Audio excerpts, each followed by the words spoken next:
Okay, so this is a review for the QCA Spa Silver Spa 2. This is a completely self-contained 110 volt plug and play unit. I've got mine finished in the kind of poured white marble with the um, cherry wood finish. The jets, everything is included inside the unit. And these are reversible panels, so if you were to damage a panel, it's really nice. You can just spin them around. Um, The system itself, like I said, it's fully self-contained. It has 16 jets with all stainless steel lines. Some of the jets are adjustable, as you can see, the ones that have the little adjustable indicator. Others are fixed. The adjustable and the fixed can't be repositioned. They just kind of fire out the way that they do. This is where the filter and the chemical feeder go, slash the strainer. And then there's the return line. It's a handsome unit. It looks great in our bedroom. I've got this one step for my bed, which will not be shown because it is not made. But it seems to go really well with our decor.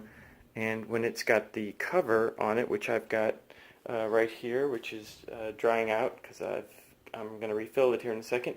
But the other side of this cover, it's a handsome looking cover, and it kind of doubles as a, I don't know what you call it, kind of a massage table where I've gotten up there. You know, I've got some back issues, so I've been able to get up there and do some stretches and things.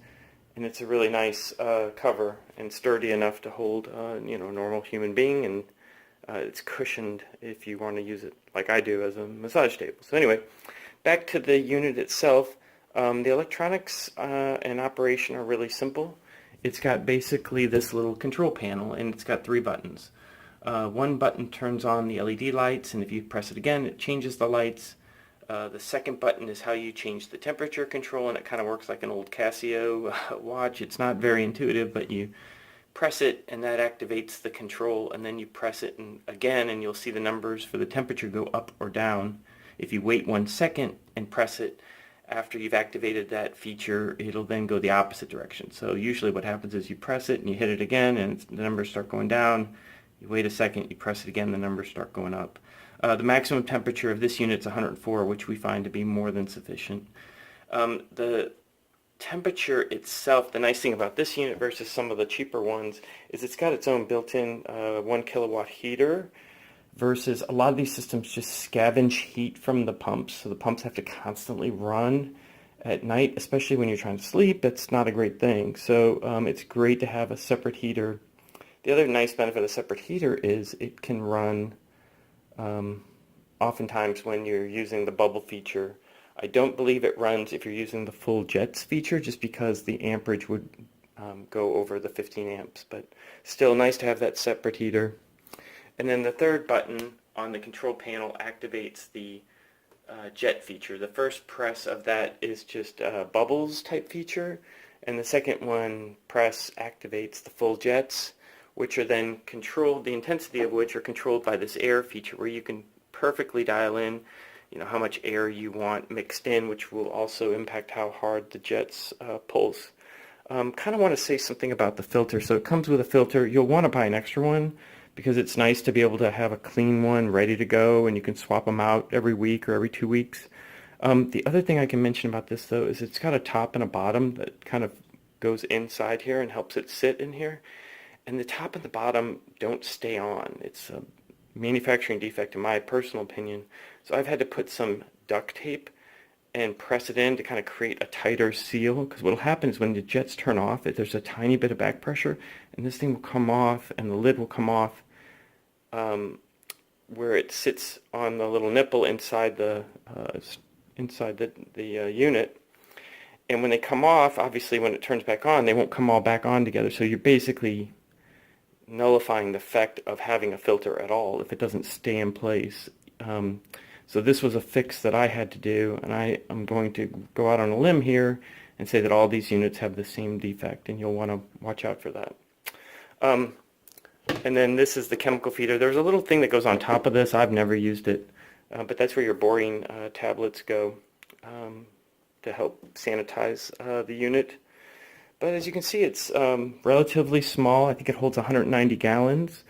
It's relatively light. This whole unit dry is less than 300 pounds, like 290 pounds. So even filled with water, it's distributed so evenly Most floors wouldn't even notice it. Okay, so the way it's distributed per inch is beyond or well below what all floors are typically rated for. So that's why it can be used indoors without having to get certifications and all of that. It's just a very light thing. A piano actually has a lot more downforce on a floor because it's usually suspended on 3 points or 4 points, whereas this is distributed across a broad range. So usually no concerns about weight on this little guy. I'm going to go ahead and fill it up here in a minute and kind of show it in action, but this kind of gives you an idea. And it's also designed to fit through a door. What's really nice is it comes in a really nice pallet, and it's stacked already on its side. So it's really easy to get a couple guys and kind of move it through your standard door, which was part of the design. Obviously, it's a two-person design. It's kind of built like lounge chairs, and it's got armrests. It's very comfortable. One side, it's really hard to tell in the video, but this side here is a little bit for shorter people or for a different experience, and this side sinks down lower, so it's for taller people or a little bit higher jet against your back. I like both sides, to be honest. I'm 5'10", and you know, sometimes I want to go on one side, sometimes the other. The hard top for this, the cover flips one way or the other, so if you're just getting in by yourself, it's super convenient. You just flip it. Literally 5 seconds after I've decided I want to get in the hot tub, I'm in the hot tub.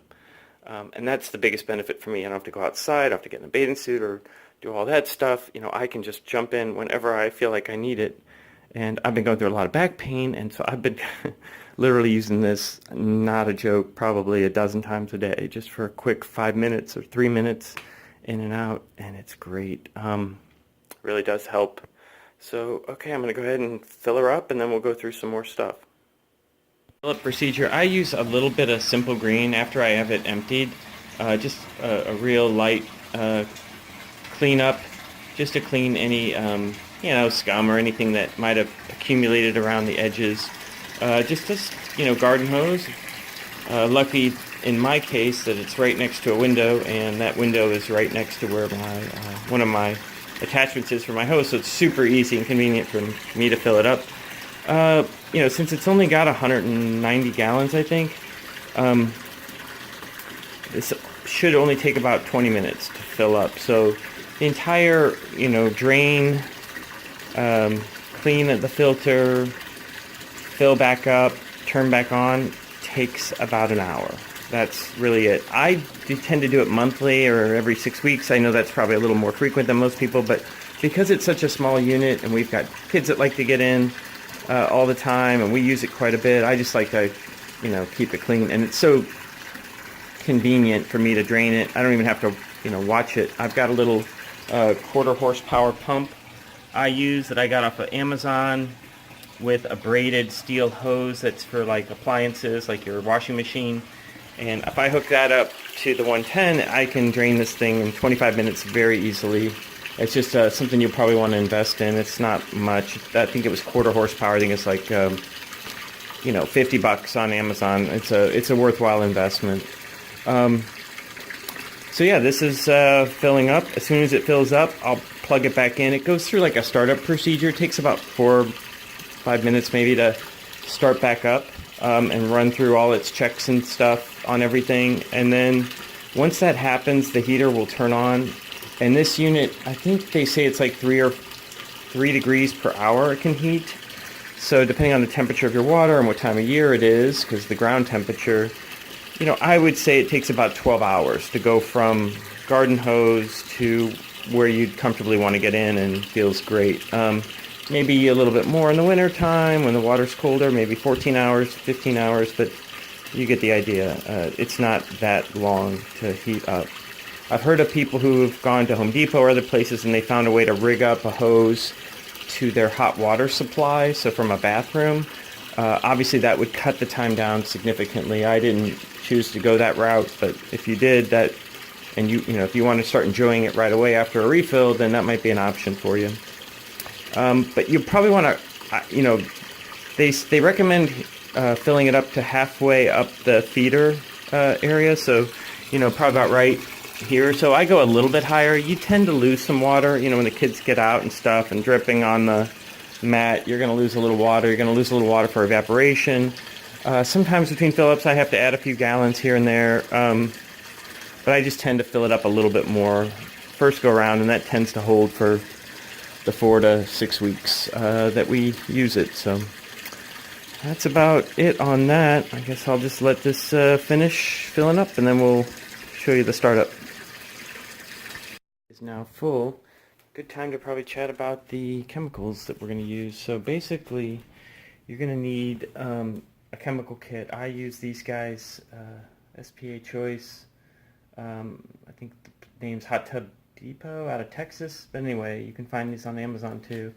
There's a lot of chemicals that they say you need. My personal opinion, these are the ones I've come to use, at least in startup. So you definitely need a couple of these brominating tabs. So I use 2 during startup, and they last for a couple, a little over a week probably. And then you need some bromine booster too at first to kind of get that bromine level up and disinfect the water.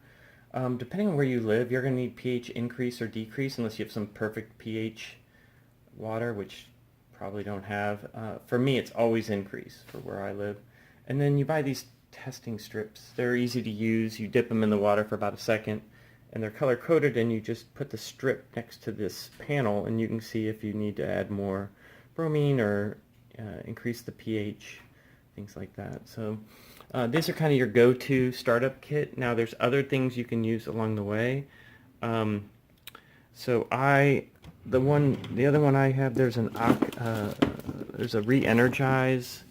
This guy that oxidizes. Now I've got the built-in oxidizer into this unit, but I use a little of this from time to time to kind of clean it up a little. That's really it. There's a foam away product I do not recommend. I think it makes the water look dirty and cloudy, and I have never had any luck with that particular product. I think these are your go-to ones, and if the water's dirty, it's time to change the water. The other thing you'll find over time, and how do you know when it's time to change the water? At some point you'll add a bromine tablet, and the bromine level won't come up. It'll be this very faint or almost no purple color, which is the top one. And when you do that, can't really get it to focus, and the bromine doesn't come up, when you add a tab, bromine doesn't come up, it means the water is basically chemically saturated. It happens to every hot tub. At some point, it just can't effectively use the chemicals anymore because there's been too many chemicals put through there, I guess. Okay, so what's next? Next is just turning the unit on, which is a simple thing. You just need 110.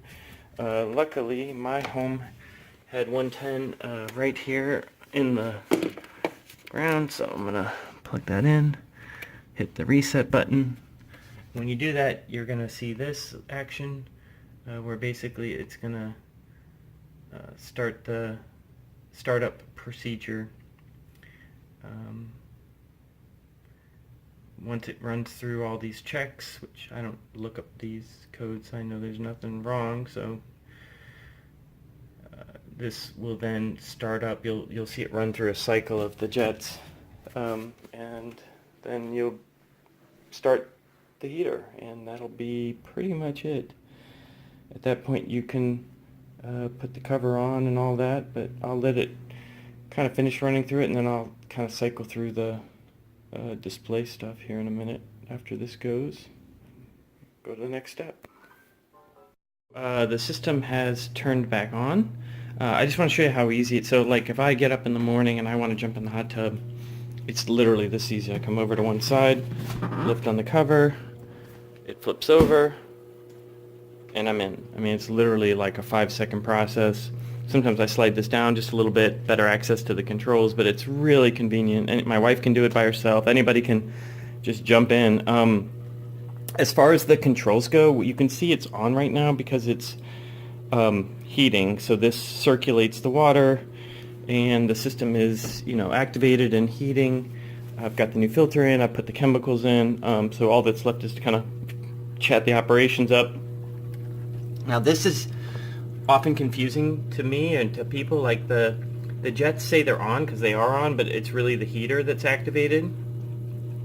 The temperature control is on, but the light is off. So I guess we'll start with the light since that's off. So if you click the light, you get different colors depending on what you want. And one of these, you can just kind of keep cycling through till you get the lighting that you like. They also sell fragrances, aromatherapy. We use those from time to time. They smell really nice. They're just for one use. And we get the sampler kit because it's cheaper, and we can try different ones and see what we like.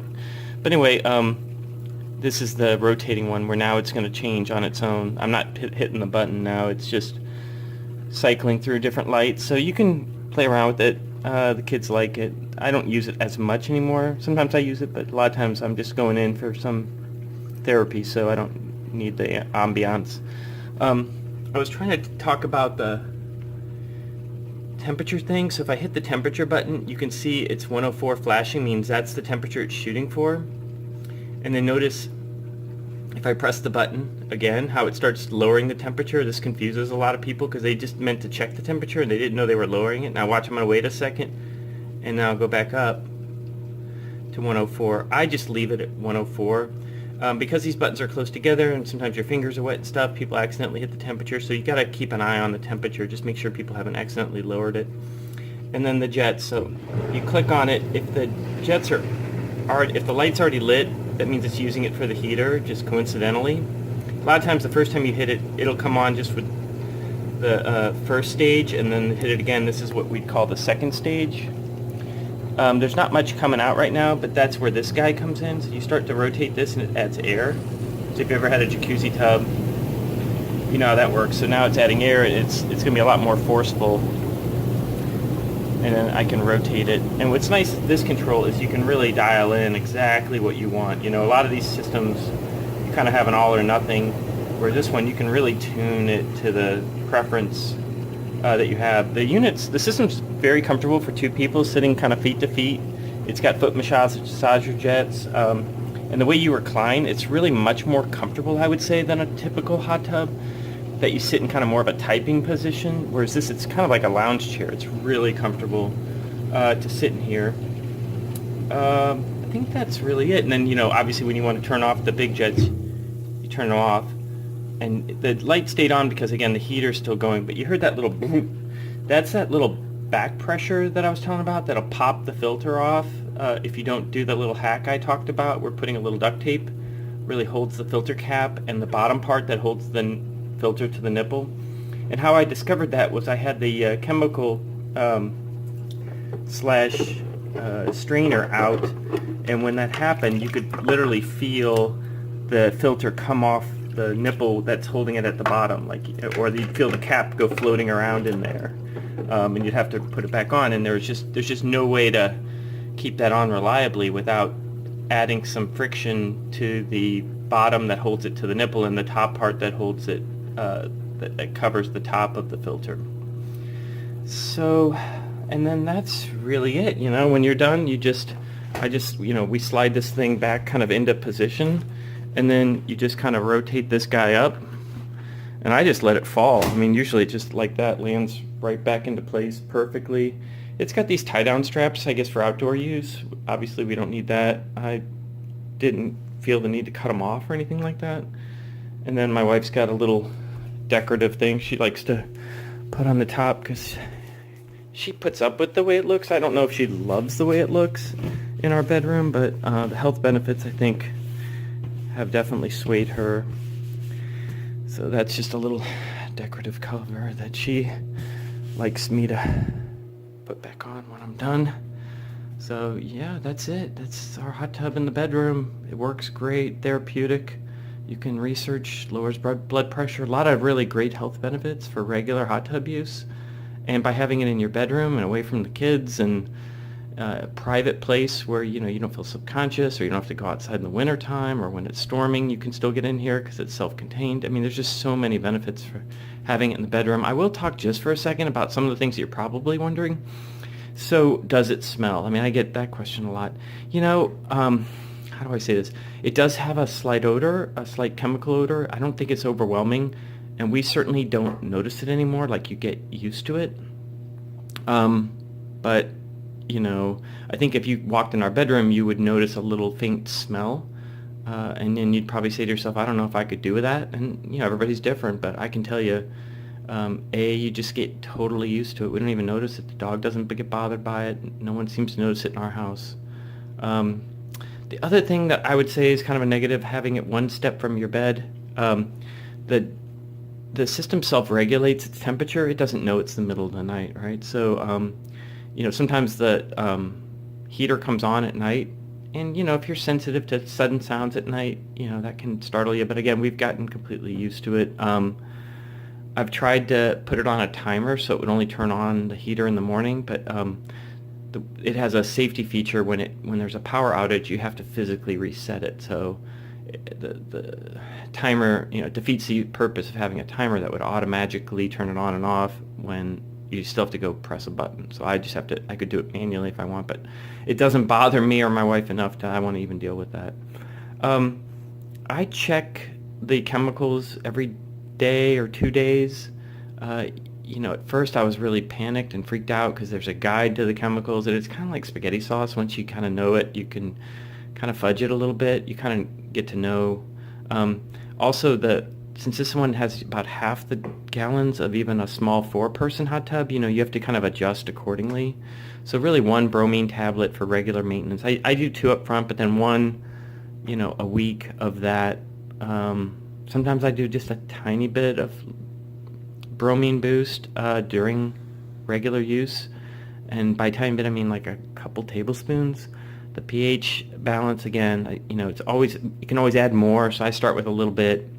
Usually when I add chemicals mid-flight, I'll turn the jets on. The jets have a nice feature, they'll auto turn off after 15 minutes, so I'll turn the jets on, close it up, and I'll just let it run through, circulate everything. I think that's a good practice. They say not to add more than 1 chemical at a time, but when I'm running the jets, and this is such a small unit, I'll fudge and wait a minute, and then I'll put the next chemical in. I haven't seen any negative side effects of doing that. So yeah, I think that's just about everything I can think about for our hot tub. Hopefully that gives you an idea and helps you with your buying decision, but we're really happy with it. It wasn't a cheap purchase, but the health benefits and the relaxation that it provides, in our case, were more than worth it.